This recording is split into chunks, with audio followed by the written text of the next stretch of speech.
নিপুণ হাতে শৈল্পিক কারুকাজে বাহারি নকশা তুলছেন এক একটি শোপিসে। ধবধবে সাদা রঙের শোপিসগুলো যে কোনো ঘরেই ছড়াবে স্নিগ্ধতা। শখের বশেই জিপসাম ও সাদা সিমেন্ট দিয়ে গৃহসজ্জার এই সামগ্রী তৈরি শুরু করেন বরিশালের মশিউর রেজা। প্রথমে নিজ বাড়ি সাজানোর উদ্দেশ্যেই ইউটিউব দেখে শোপিস বানানোর পদ্ধতি রপ্ত করেন। এরপর শুরু করেন বাণিজ্যিকভাবে। বর্তমানে এই শোপিস বিক্রি করেই আয় করছেন প্রায় লাখ টাকা। যেহেতু আমি গ্রাফিক্স ডিজাইনার, তো নিত্য নতুন ডিজাইন ক্রিয়েট করা, দেখা, ওইগুলো নিয়ে কাজ করাই ছিল আমার পেশা। সেই জায়গা থেকে আমি এটা নিয়ে কাজ করার একটা চিন্তা মাথায় আসে। সফল এই উদ্যোক্তার কারখানায় সহযোগী হিসেবে কাজ করছেন আরও দুজন।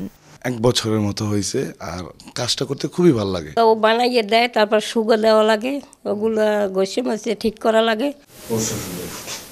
সরকারি পৃষ্ঠপোষকতা পেলে আরও বড় পরিসরে কাজ করতে পারবেন বলে জানান রেজা। আর এ কাজে সব ধরনের সহায়তার আশ্বাস বিসিকের।